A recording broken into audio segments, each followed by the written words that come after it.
Isaías 8:10. Voy a leer en la NBI, Nueva Versión Internacional.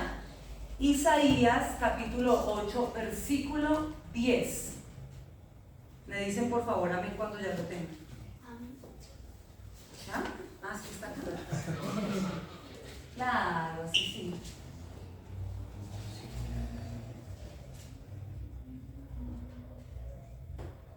Dice lo siguiente, dice: tracen su estrategia, pero será desbaratada, propongan su plan, pero no se realizará. ¿Por qué? Y quiero que lo digan fuerte. ¿Por qué? Dios está con nosotros. Amén. La semana pasada habíamos hablado de Amán, que estaba tramando acabar con el pueblo judío, y yo les decía que era como Hitler, pero en otra época de la historia. Se levantó de la misma manera para acabar con todo el pueblo judío, pero en esa ocasión el pueblo se unió para buscar el favor de Dios en ayuno, en clamor, en oración, y el Señor le respondió. Un intercesor, una mujer más específicamente, Esther, la reina. Y veíamos la semana pasada cómo, aunque él había procurado acabar con toda la nación israelita, finalmente el Señor había defendido a su pueblo. Entonces acá en esta palabra, eso está en Isaías, habla exactamente lo mismo en lo que terminamos la semana pasada. Puede cualquiera trazar estrategia, pueden hacer plan para dañar a una persona, puede levantarse el que sea queriendo dañar tu vida, pueden pagar brujería, pueden pagar hechicería, pueden procurar mal. Inclusive hay gente que lo anhela, que llora, que rechina sus dientes cuando se acuerda de ti, deseando que tú estés mal. A veces muchos te desean mal sin que tú les hayas hecho mal a ellos, simplemente te están pagando mal por bien, eso pasa. Pero a veces quizás tú también fallaste y esto ha procurado la rencilla en otro. De una u otra forma, cualquiera haya sido de los casos, si tú estás dispuesto a reconciliar tu vida con Dios, de esconderte y refugiarte en el Señor está dispuesto a brindar toda su protección y su favor sobre tu vida. Ese es el Dios que nosotros tenemos. Un Dios que a aquel que se arrepiente y ha cambiado su manera de pensar, le trae también nuevas bendiciones. Como nuevos son los pensamientos, también nuevas son las bendiciones. Vemos acá que dice, pueden trazar un plan, pueden querer hacerme daño, pero esto no puede ocurrir porque Dios está con nosotros. Voy a leer otro texto que está estoy poniendo como un fundamento para lo que quiero hablar, o lo que el Señor ha puesto en mi corazón para que les comparta. Está en Apocalipsis capítulo 3, versículo 7. Apocalipsis es el último libro que está en la Biblia, es el libro de Revelación. Y vamos a leer en el capítulo 3, en el verso 7. Dice la palabra así, dice: escribe al ángel de la iglesia de Filadelfia, esto dice el santo, el verdadero, el que tiene la llave de David, el que abre y nadie puede cerrar, y el que cierra y nadie puede abrir. Acá vamos a ver algo. Y es que hay puertas que si a ti no se te han abierto, si Dios no ha permitido que se abran para tu vida, por más de que tú intentes, por más de que tú patalees, te les puedes parar enfrente, gritar, hacer pataleta, como diríamos de los niños malcriados, por más de que tú quieras que se dé la cosa, si no es de Dios, por más de que tú quieras traer una persona a tu vida, la quieras tener ahí, porque esa persona, por causa de un capricho, por causa de un gusto, la quiero acá, o por causa de una amistad, quiero tener a este acá, por más de que tú intentes y hagas mil cosas, cuando no es, sencillamente Dios no lo va a permitir. Y gloria a Dios por las puertas que se nos han cerrado. Tal vez en el momento uno no entiende, en el momento que la puerta se cierra, uno tal vez llora, se frustra, se queja. Pero una puerta cerrada no implica otra cosa que una bendición de Dios. Porque Dios que conoce, dice la Biblia, que habita en la eternidad. Él conoce el pasado, Él conoce el presente y Él también conoce el futuro. Mucha puerta que cuando tú estás en las manos de Dios, Cuando tú estás en las manos de Dios, mucha puerta que Él no permite que se abra es porque Él planea bendecirte y más adelante abrir la puerta correcta. No toda puerta que a veces se abre delante de uno que parece de par en par es de Dios. No toda puerta abierta también implica entrar por ellas. Hay que ser sensible y obediente a la voz de Dios. ¿Por qué? Porque a veces nos dejamos deslumbrar por ciertas cosas y como dicen los abuelos, y es muy cierto, no todo lo que brilla es oro. Hay cosas que simplemente vienen es para desgastarte, para robarte tu filo, para entorpecer lo que tú tienes que hacer, para cegar tu entendimiento, para limitarte y muchas cosas que en algún punto para algunas personas parecían ser una bendición y algo muy bueno. Cuando avanzan por esa puerta se dan cuenta que no había nada bueno detrás de esa puerta. Entonces, ¿qué debemos hacer en este momento? Y es estar dispuestos a obedecer la voz de Dios. ¿Por qué? Él es el que tiene la llave correcta. Toda puerta que Él abre, nadie, aunque se paren enfrente para cerrártela, aunque te digan te voy a quitar esto, te voy a quitar, aunque te quiten ciertas cosas, porque en algún momento te pueden llegar a quitar algo, aunque te lo quiten, aunque amenacen de quitarte algo que tú ya tienes, cuando tú estás caminando por la puerta que Dios te abrió a ti, tranquilo, porque si tú estás en las manos correctas, que son las manos de Dios, todo va a estar bien. Él y solamente Él tiene el control absoluto de todo, aunque la gente diga que no. Él tiene el control. Lo que Él permite, sabe por qué lo permite. Él es soberano y no podemos discutir con Él. Él sabe por qué lo permite. Lo que Él no permite, Él sabe también por qué no lo permite. Él en su soberanía sabe qué hacer y qué no hacer con nosotros. Él hace lo que quiere, con quien quiere. Él lo hace cuando quiere y como quiere hacerlo.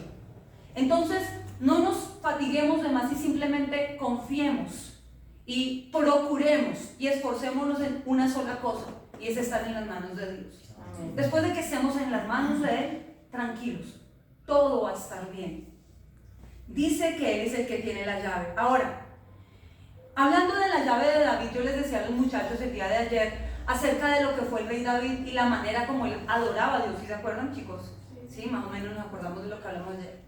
David fue un rey, el mejor rey que tuvo Israel. Obviamente Jesús no entra, Él es el rey por excelencia.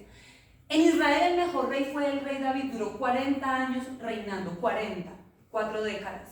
Fue un rey, podríamos decir, impecable en muchos aspectos, humano, como cualquier ser humano, pero impecable en cuanto a su relación con Dios y en cuanto al gobierno que debía establecer. La llave de David es propiamente lo que nosotros conocemos como la adoración y la alabanza. Estos momentos de adoración son demasiado importantes y esto no es solamente algo que se debe hacer en la iglesia, esto es algo que se debe hacer todo el tiempo. Se debe hacer en la casa, se debe hacer en el carro, se debe hacer cuando van en la moto, se debe hacer en el trabajo. Donde estemos se tiene que hacer, cocinando, aseando la casa. O sea, la adoración no es un punto del culto. La adoración debe ser un estilo de vida, porque es la llave que te conecta con el reino espiritual y la que abre puertas, las correctas sobre tu vida. Entonces la adoración no es algo que debemos practicar solamente acá, que 40, media hora, no sé, el tiempo que duremos, porque eso en realidad es muy poquito. Yo me gozo los tiempos de adoración y de alabanza, o sea, me olvido de todo lo que está para mí la adoración y mi tiempo de adoración es sagrado. Pero este tiempo debemos vivirlo en todo lugar, en todo momento, porque somos llamados a usar, a estar con aquel que tiene la llave de David, que es la adoración. Ahora, un hombre en el pueblo de Israel se llamaba José. Cuando ustedes miran, esta es como la introducción a lo que vamos a mirar acá, sobre Emanuel. Arrancamos hablando, Dios está con nosotros y la adoración es algo que nos conecta para estar con Él. José, uno de los 12 príncipes de Israel. Israel no se llamaba Israel hasta que Jacob cambió su nombre. Primero se les conocían como los hebreos.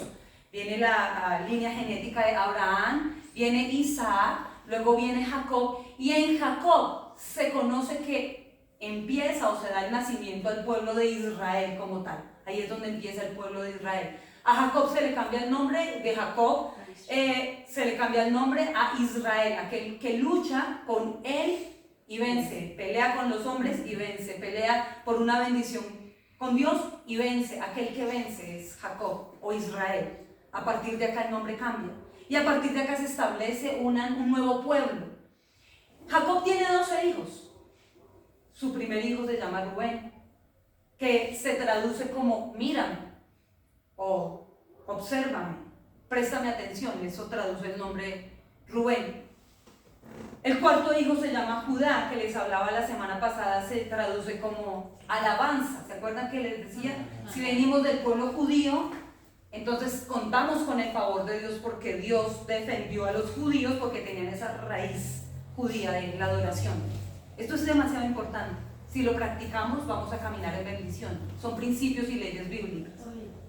Entonces resulta que uno de los hijos, uno de los príncipes se llama José. ¿Cómo se llama? José. Y entonces quizás ustedes lo vieron en Semana Santa en los muñequitos allá del camello, o en el superlibro, o en las historias de Semana Santa, jueves, viernes. Ustedes saben que salen esas en Caracol.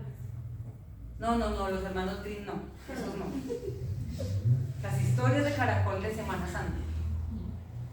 Y José, uno de los hijos de Jacob, y dice que casi es el más pequeño, después de él viene Benjamín, que se traduce su nombre como hijo de mi fuerza. Y José es el penúltimo hijo, y era hijo de la mujer que la amaba, Raquel. No, es que sí, ellas son, sus nombres son, a veces uno tiende a confundirlos. Y entonces este joven, José, aproximadamente 16 años, el papá tiene una admiración hacia él, un afecto muy especial hacia él, más que hacia los otros hijos. Y dice que el papá le regaló una túnica, y en la Biblia ustedes lo leen como una túnica de colores. ¿Cierto? ¿Qué es lo que han leído? En hebreo original lo que traduce es un ketonet. ¿Qué quiere decir esa palabra? Porque lo entendemos nosotros en nuestra traducción actual como túnica de colores. Es importante ir a la raíz hebrea para comprender mejor la escritura. Resulta que estudiando la palabra y estudiando el libro de usos y costumbres bíblicas, están todos los gráficos y te muestran a ti cómo era la ropa que usaba la gente en esa época. Y el ketonet, o la ropa que tenía José, era una ropa diferente a las de los obreros de la época. Por lo general, los obreros o los campesinos tenían una túnica larga, y esa túnica, yo les expliqué en alguna ocasión, era multiusos. La jalaban de atrás hacia adelante y la metían acá en el cinto, de modo parecía un pañal o una bermuda. La jalaban de atrás hacia adelante y la metían en el cinto de modo que quedaba como una especie de pantalón corto para poder ellos trabajar y meterse en los sembradíos. Esa era la ropa de los obreros, y esa túnica de los obreros o los pastores o que cultivaban no tenía mangas. ¿Y qué tiene que ver todo eso con José?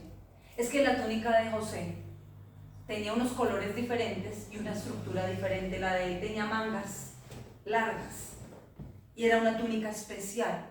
Era la túnica propia de los capataces o administradores o de aquellos que estaban en palacio o que solamente se acercaban al campo para vigilar a aquellos que se habían amarrado el pantalón y tenían las mangas cortas para poder trabajar y moverse fácilmente. Y la túnica de José era diferente y los hermanos lo veían a él vestido diferente y empezaron a aborrecerlo porque sobre él había una ropa diferente. Déjenme decirle una cosa a ustedes. Ustedes hoy acá, cuando el Señor, esto estaba para hablarlo hace algunos días, pero el día de decirlo es hoy. Ustedes hoy acá tienen que entender algo, y es que ustedes tienen una túnica diferente, una ropa diferente entregada directamente desde el cielo. Esta es la situación, y esto es lo que ha ocasionado muchos de los problemas que ustedes han tenido que enfrentar. Ay, no, ya no quiero esa túnica. Esperen un segundo. Hay gente que se ha venido en contra de ustedes. situaciones que han venido y se han levantado en su contra. Gente que los ha aborrecido, gente que ha envidiado lo que ustedes tienen, porque sobre ustedes hay algo que es directamente entregado desde el cielo y es especial. Por eso muchas personas los han aborrecido. Por eso mismo muchas personas los han menospreciado. Acá el Señor me dice que hay gente que ha sido muy menospreciada. Hay gente que en otro momento, otras personas que les rodearon no vieron o no supieron valorar todo aquello que Dios había puesto sobre ustedes. Y les digo algo, este es el tiempo de que ustedes dejen ver la túnica que traen, que Dios les entregó. Porque hay gente que estuvo al lado de ustedes en algún momento y no supo reconocer lo que Dios había entregado sobre sus vidas, lo que había puesto en sus vidas. Y eso hizo que esas personas los miraran con menosprecio. Eso hizo que muchas personas les pagaran mal por bien y los traicionaran y les dieran la espalda. Esa es la situación, porque esas personas no estaban diseñadas por Dios para el propósito que Dios quiere sobre sus vidas, que Él tiene con ustedes. Esa es la razón. Esa es la razón. Se han preguntado, ¿y por qué? Pues hoy el Señor les dice, esta es la razón. Esta es la razón de tanta briega, de tanta lucha, de tanta pelea, de tanto menosprecio, de tanta situación complicada. Es que usted dice, pero yo no tengo. No, esperen un momento. Porque es que José pasó por muchas situaciones, por demasiadas situaciones. Y entonces llegaba al campo a vigilar. Y dice que él iba y le contaba al papá y le informaba lo que los hermanos estaban haciendo mal. Y el hecho de que aparte él tuviera una túnica bonita, y que aparte viniera y le dijera al papá lo que los hermanos estaban haciendo mal, generó como una rencilla aún mayor. Y aparte de esto, un día les dice, imagínense, tuve un sueño. ¿Ah, sí? ¿Y qué soñó el soñador? Tan lindo, ¿no? Pues como él duerme más, la belleza duerme más que todos nosotros. Como no ha venido a trabajar, él tiene tiempo para soñar. ¿Qué soñó el niño? Me soñé que todos recogíamos espigas y que mi manojo quedaba erguido y los manojos de ustedes se inclinaban ante mi manojo. Y entonces empezaron a mirarlo con más odio y empezaron a mirarlo con más rabia. Acá está el soñador. Y eso hizo que aún lo aborrecieran más. Muchas personas dicen, hay dos posturas teológicas con respecto a esto. Muchas personas dicen, los sueños no se le cuentan a todo el mundo porque te aborrecen. En determinadas situaciones, Dios te va a guiar. Hay cosas que tú no debes hablar con todo el mundo. Dios te va a guiar, déjate guiar por Él. Hay momentos en los cuales no se debe, pero hay momentos en los cuales tú tienes que hablar y soltar todo lo que Dios te ha dicho que va a hacer contigo, así te llamen loco.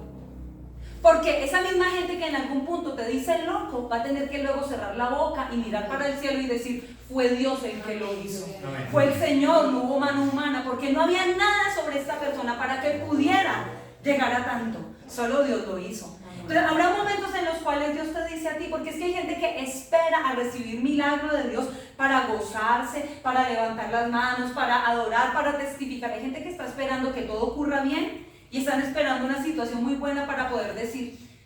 Pero también es necesario empezar a hablar en fe. Amén. Es necesario empezar a hablar en fe. Dios anhela que nosotros confiemos en Él, porque Él lo que ha dicho lo hará. Amén. Él no miente. El Señor no miente. Este año Él nos entregó una palabra iniciando. Es que ni siquiera habíamos terminado el año. Y yo no sé cuántas personas habían creído la palabra, pero yo la creí. Amén. Y yo la he creído. Y hasta el día de hoy, he podido ver cómo Dios ha ido cumpliendo esta palabra. Hay que agarrar las cosas y creerlas. O sea, lo que se hable acá, miren, no lo tomen en poco, por favor. No lo dejen pasar, porque lo que Dios está acá hablando no habla un hombre, es Dios el que nos está hablando, y así como les habla a ustedes, también me está hablando a mí. Este mensaje, en primer lugar, yo lo recibo, porque yo quiero bendición de Dios. Entonces, vamos a mirar más adelante. Yo les estoy como poniendo en el contexto de la escritura. Ubiquémonos por allá en el libro de Génesis, capítulo 39.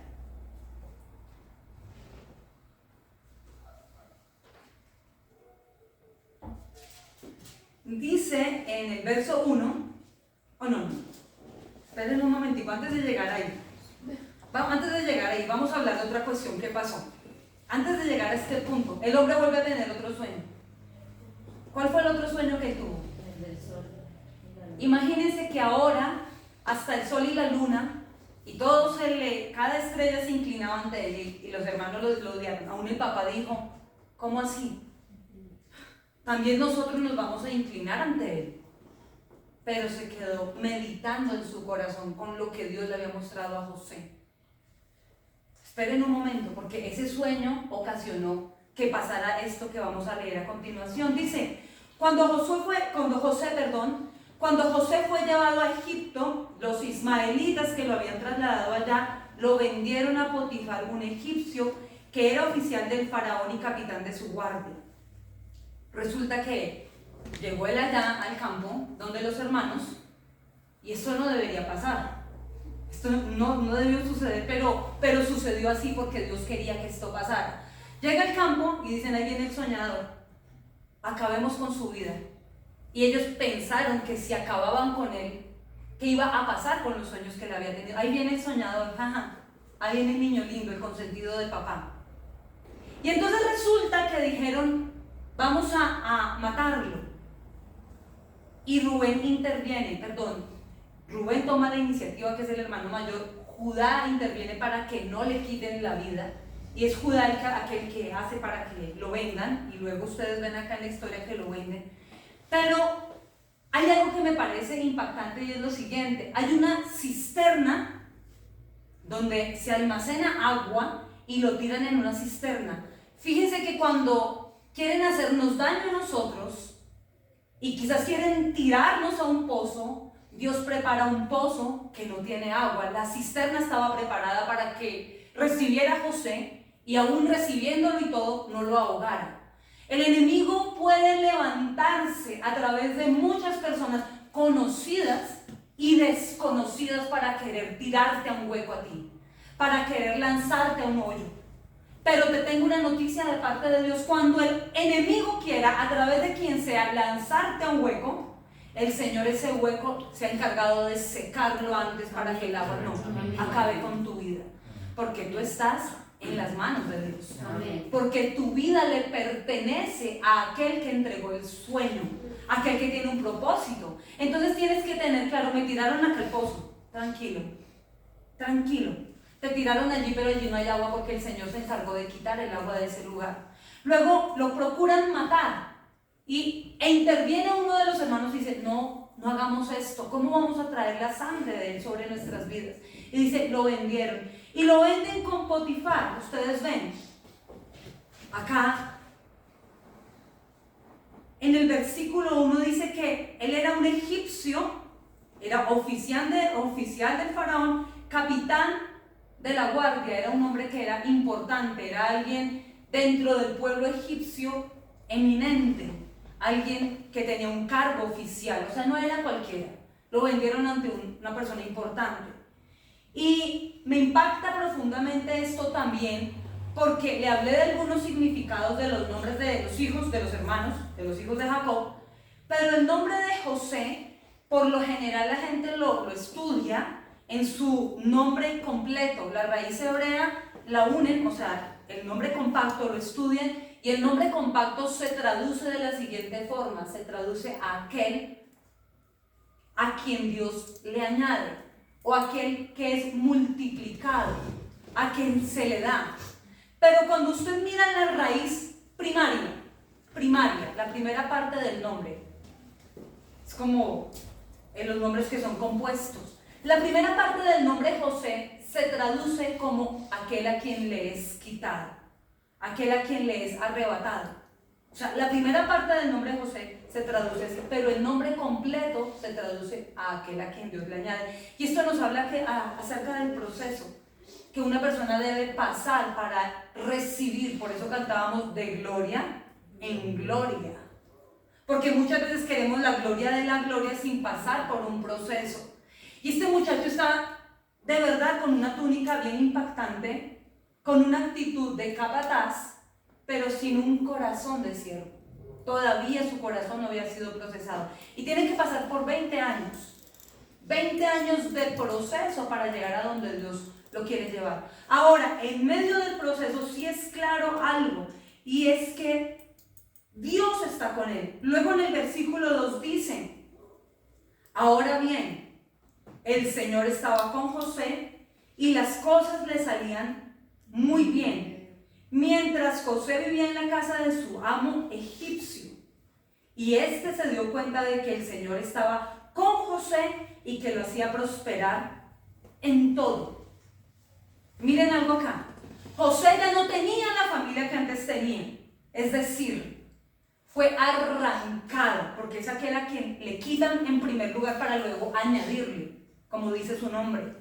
José fue arrancado del seno materno, de su lengua materna, de su cultura, del lugar de sus afectos, de las relaciones de sus afectos, de sus amistades, de su gente cercana. Fue arrancado por causa de la envidia del corazón de sus propios hermanos, porque no habían sabido valorar el manto que había puesto el Señor sobre su vida. El manto, ¿quién se lo entregó? Jacob. Cuando a él lo hacen pasar por muerto, porque al papá le dicen que está muerto, agarran el manto, lo arrancan de su vida, lo rasgan y lo tiñen de sangre, sin saber que lo que están haciendo sobre su vida es un acto profético.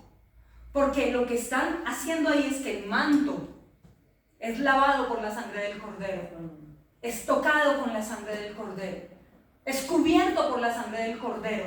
Ellos procuraron mal, pero Dios el mal que lanzaron contra él lo convirtió en una bendición, porque ellos rasgaron el manto y le quitaron el manto que le entregó Jacob. Porque mira, a ti te pueden quitar algo, los hombres te pueden quitar y te pueden incluso quitar todo.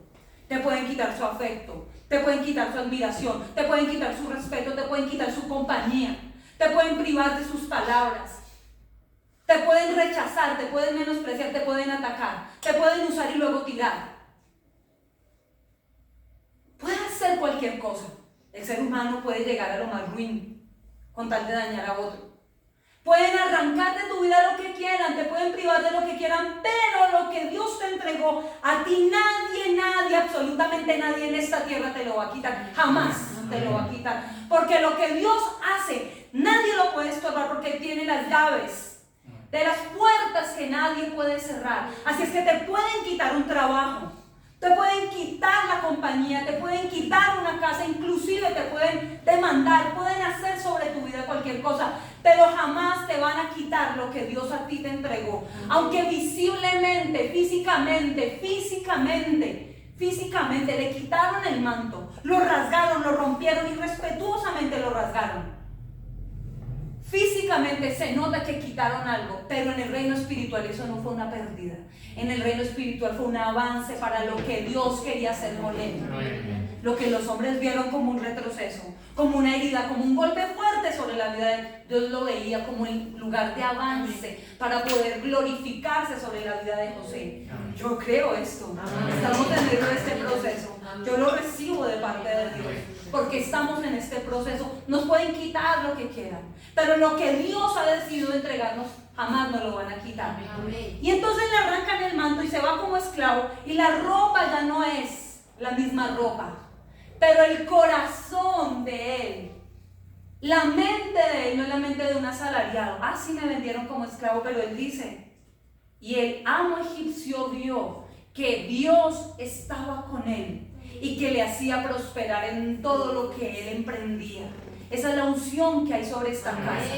Esta es la unción que hay sobre esta casa. Esta es la unción que hay para prosperar todo recurso que Dios ponga en nuestras manos. Esta es la unción que Dios me entregó a mí. Esta es la unción que Dios le entregó a esta casa. La unción para multiplicar los recursos. Aquí no se nos daña nada.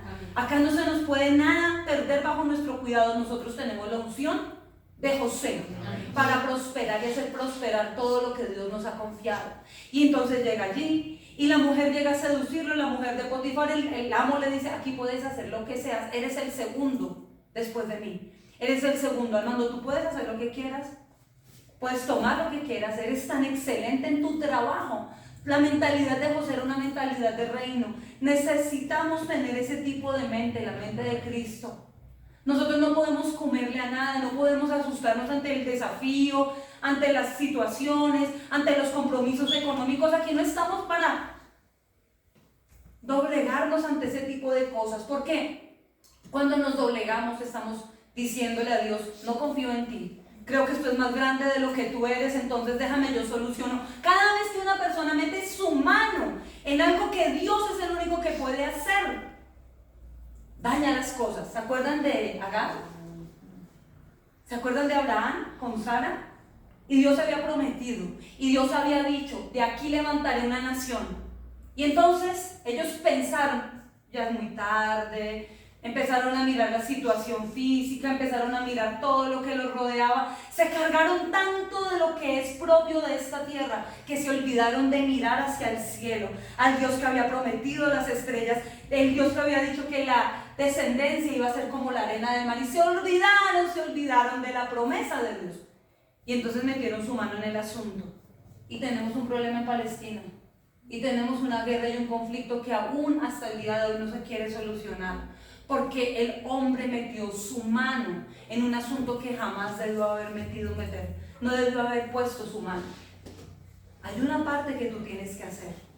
Y hay una parte que solo Dios puede hacer. A ti te corresponde ser puntual, a ti te corresponde ser excelente, a ti te corresponde ser diligente, a ti te corresponde tener una mente de fe, a ti te corresponde creerle a Dios por sus promesas. Eso lo tienes que hacer tú. Tú tienes que moverte, pero hay una parte que solamente Dios puede hacer. Hay una parte que solamente el Señor puede hacer, y es obrar el milagro.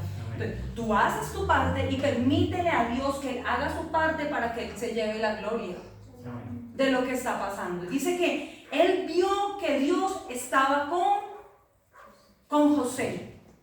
Y me impacta esto porque cuando llega a la casa Él, no hay nadie más y sale la vieja, la mujer. Borramos esa palabra, la mujer. Mostrándose y exhibiéndose, le dice que José era un joven apuesto, era fuerte, y a la mujer le llamó la atención porque al parecer su esposo era eunuco, y ella quiere seducirlo, y quiere llegarse a él, y quiere tener intimidad con él, y él le dice, no puedo hacer esto, todo en la casa lo puedo tocar, pero lo único que jamás tocaré de mi amo es su mujer, porque en José había un principio de lealtad, esa lealtad que la gente ahorita no tiene, esa lealtad que la gente de verdad carece, adolece de fidelidad. Y él dice, no voy a tocarte, no puedo herir el corazón de mi amo, no puedo tampoco fallarle a Dios, no puedo empañar por un plato de lentejas, por un momento de placer, lo que Dios quiere hacer conmigo. Y cualquiera diría, pero es un esclavo, pero está lejos de la casa, pero el papá no lo está viendo, pero la mamá no está cerca, pero está lejos de la nación. ¿Y qué pasaría? Y cualquiera pudiera pensar, bueno, ¿qué podría pasar si nadie está viendo? Pero él entendía que Dios lo estaba viendo a él. Él entendía que al primero que le debía fidelidad era al que todo lo ve. Y en ese punto él dice, no. Y dice que la mujer también lo agarra del manto y por segunda vez le quitan el manto. Y el enemigo vuelve y golpea ahora su vida para quitar el manto. Pero lo que él lleva adentro no se lo pueden quitar, que es la integridad, que es el amor a Dios. Y en este punto yo puedo decirles a ustedes que no es solamente que Emmanuel, Dios está con José para hacer prosperar todo lo que José hace. En este punto nosotros vemos a un José que también está con Dios. Las relaciones son en doble vía, queridos. Las relaciones son en doble vía. Ay, papito Dios, bendíceme, ayúdame, sáname, levanta. ¿Y qué? ¿Y tú estás dispuesto? ¿Y tú estás dispuesto también a decirle, yo también estoy contigo? Porque es que es muy fácil cuando se trata de pedirle a Dios como si fuera el genio de la lámpara. Y entonces, 3 deseos, ¿no se pueden 5? Es que quiero 5. El arriendo, la luz, el agua, no, metamos eso en un solo paquete. Entonces ya otros 2 deseos más. Es que Él no es el genio de la lámpara. Él hace prosperar a aquel que también está con Él. Amén. El Señor estaba con José, pero José también estaba con el Señor. Porque aunque teniendo todo delante de Él para fallar y caer de la peor forma, decidió de caminar en santidad y decir, Señor, tú estás conmigo, yo también estoy contigo. Esa es la verdadera lealtad. Esa es la verdadera fidelidad. La gente pide lealtad y fidelidad solamente en una vía. Ay, yo espero que tú seas fiel conmigo. Ay, yo espero que tú me seas leal.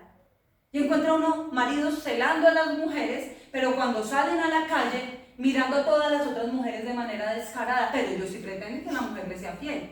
Y hombre, ¿tú qué has sembrado? ¿Y tú qué sembraste? ¿Y tú qué semilla pusiste? ¿No ves que cuando tú estás codiciando a otras y mirando a otras, tú lo que estás haciendo es poner tu mujer en bandeja de plata para que también te la codicien otros? Le está haciendo tropiezo porque el hombre debería o debe ser sacerdote y cabeza de la mujer. Cuando el hombre se pone a codiciar a otras mujeres y hacer cosas incorrectas, lo que hace es exponer toda su familia, ponerla en bandeja de plata para que el enemigo la ataque, porque el hombre es sacerdote. Se supone que el sacerdote es el que cuida, el que protege, el que defiende. Esto es lo que debe hacer. Esa autoridad Dios la puso sobre el hombre. Pero entonces encontramos la sociedad toda deschavetada, desequilibrada, porque los principios bíblicos nadie los quiere seguir. Y acá vemos nosotros un José que también es fiel a Dios. Un José que aunque le han quitado su manto 2 veces, él dice, sigo fiel a Dios. ¿Tú estás dispuesto? Porque tal vez me tiraron a la cisterna ya, a un pozo, me golpearon también, luego me pasó, lo calumniaron, dice más adelante. En el versículo 20 dice,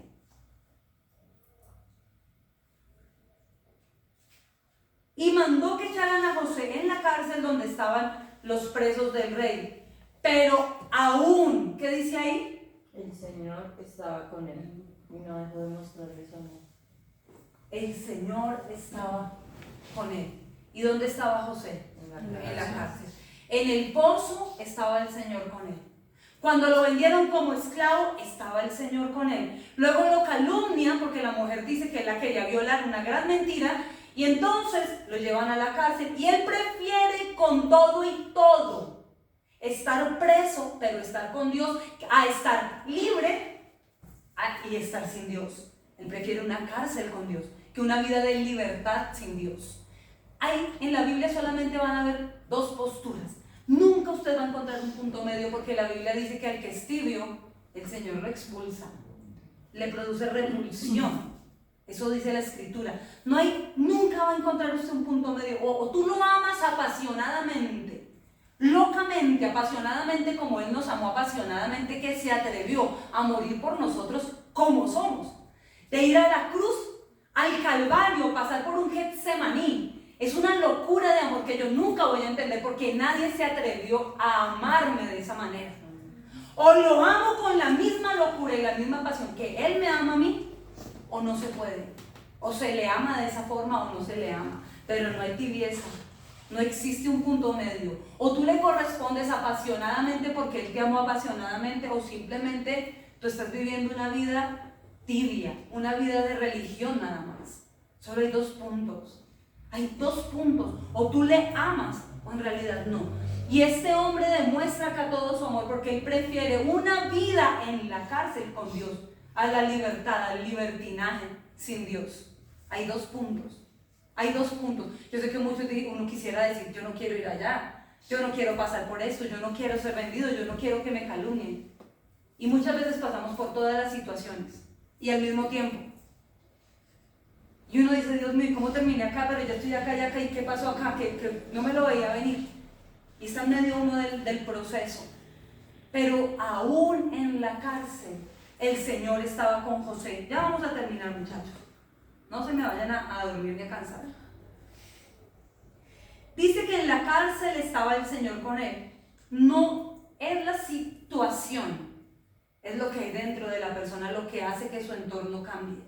Dice que el verso 22 habla, bueno, el 21 dice, el Señor estaba con él y no dejó de mostrarle su amor. Hizo que se ganara la confianza del guardia de la cárcel. Nunca un perezoso, un mediocre va a tener la confianza. O sea, si usted va a buscar a alguien para que haga algo que se necesita en casa o un trabajo, un ejemplo, se dañó algo del agua. Y un plomero, yo conozco un tipo, es bueno, pero es un borracho irresponsable. No, ese no me lo mande. Tengo que recambiar las puertas de la casa, un carpintero. ¿Quién me recomienda un carpintero? Yo conozco uno que es buenísimo, pero el tipo, cuando a veces le dan los del abono para el trabajo, se pierde y es demorado. Eso aparece por allá los 2-3 meses. Y uno dice, cuando uno busca a alguien para un trabajo, créanme, usted y yo, vamos a buscar a alguien diligente, ¿cierto?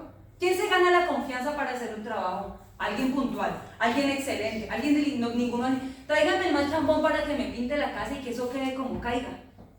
No importa. No, uno dice, bueno, alguien que sepa, alguien que lo haga bien. Y dice que José se ganó el afecto del hombre, el que dirigía la cárcel, porque el tipo era diligente. Y dice que lo pusieron un preso cuidando presos. Dice, en el verso 22 dice, el cual puso a José a cargo de todos los prisioneros y de todo lo que allí se hacía, un preso cuidando presos. Como el Señor estaba con José y hacía prosperar todo lo que él hacía, el guardia de la cárcel no se preocupaba de nada de lo que dejaba en sus manos, era alguien confiable. Un preso que cuida presos. En él había algo especial, Dios estaba con él. En él había la presencia de Dios. Un preso que en medio de su situación, otros dicen, ¿y yo por qué me voy a hacer cargo de esta vaina? Todos ellos son de esta misma realea, raza, porquería, plaga de gente. Hablan el mismo idioma, todos me los recuerdan, es que no quiero ni verlos. Porque todos hablan igualito a Potifar y a su mujer. O sea, eran egipcios los que estaban en la casa. Y no quiero saber nada de esta gente y agarrarla con todo un pueblo. Por causa de una persona. José aprendió a tener un corazón sano y aún en medio de la cárcel cuidaba a los presos. Aunque ellos no merecieran ser cuidados, José decidió cuidar a los presos. Cualquiera diría, en medio de un problema, no, pero yo qué voy a ayudar a otros si yo estoy herido, o yo estoy enfermo, o yo estoy pasando por... ¿Yo cómo le voy a ayudar? ¿Cómo le voy a predicar a...? ¿Saben cuándo se conoce la verdadera generosidad?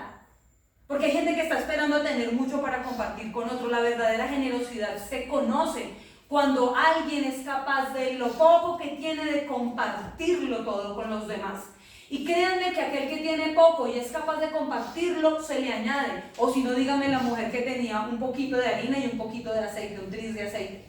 Y le dice, prepare primero acá y luego ¿qué fue lo que pasó? Que se le multiplicó. Aquel que es generoso con lo que tiene en sus manos, demuestra grandeza y está preparado para que Dios le confíe aún más. Pero el que esconde, el que tapa, el que dice, sí, encontró el bocado, entonces me lo como yo, porque no es que uno solo coma bien, no que todos coman mal. Eso no. Ay, es como decía el apóstol Ávila, come callado que asallado. En Argentina tienen ese dicho. Y sí, mucha gente que encontró el pedazo antes de que lleguen los demás porque me ven comiendo. Es preferible que uno se llene y no hay todos de a pedazos. No. Qué lindo es compartir. Qué bonito es cuando se comparte esos bocados que compartimos, ese pedacito como que sabe mejor. Y José entiende este principio de Dios.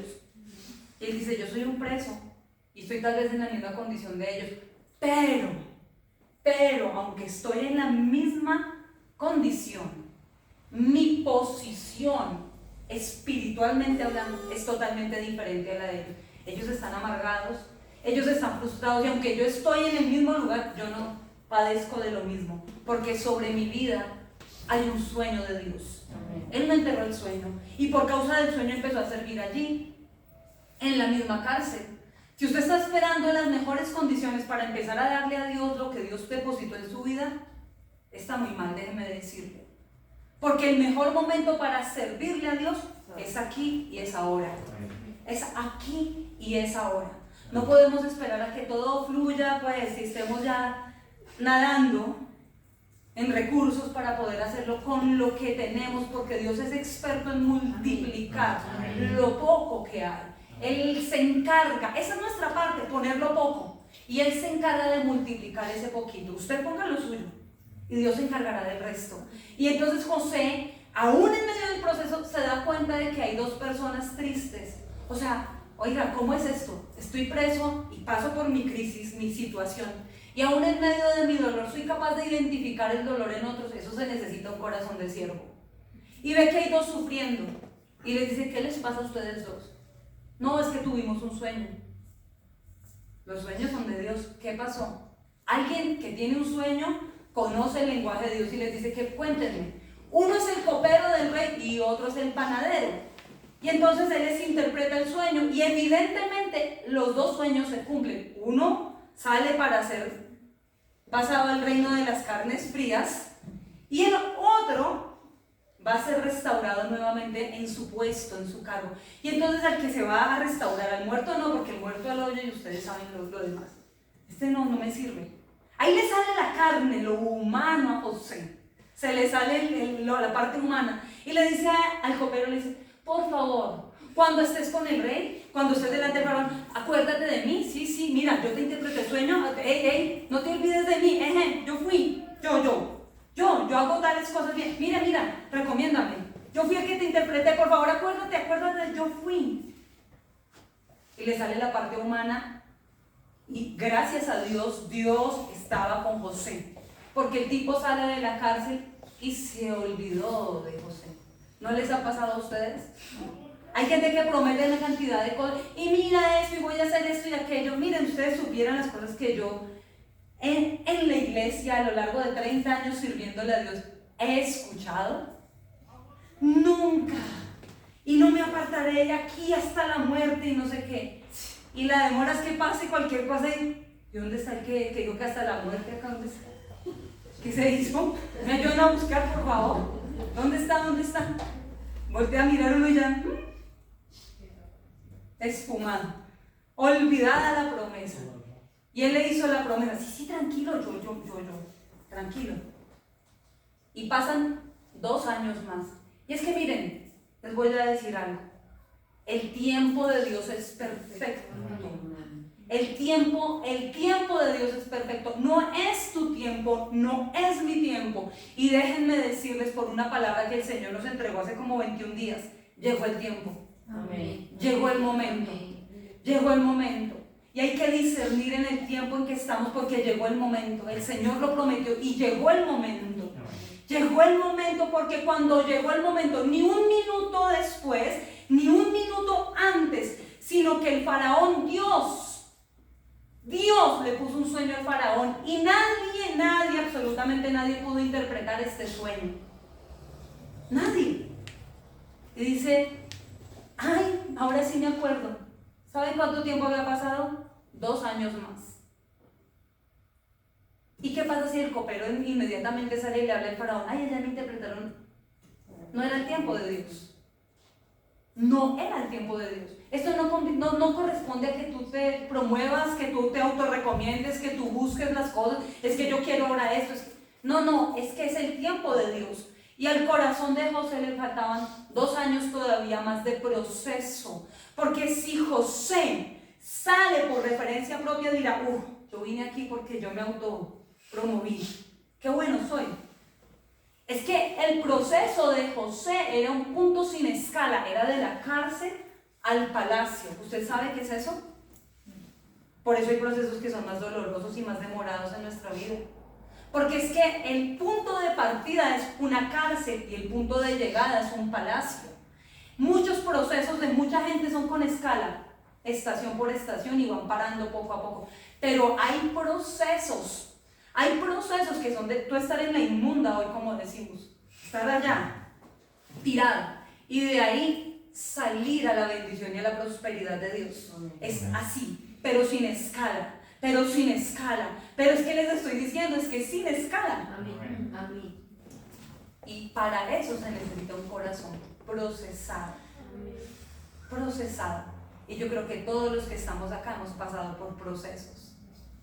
Pero el Señor nos dijo que el tiempo había llegado. Amén. Y Dios cumple porque cumple todo lo que Él promete. Amén. Vamos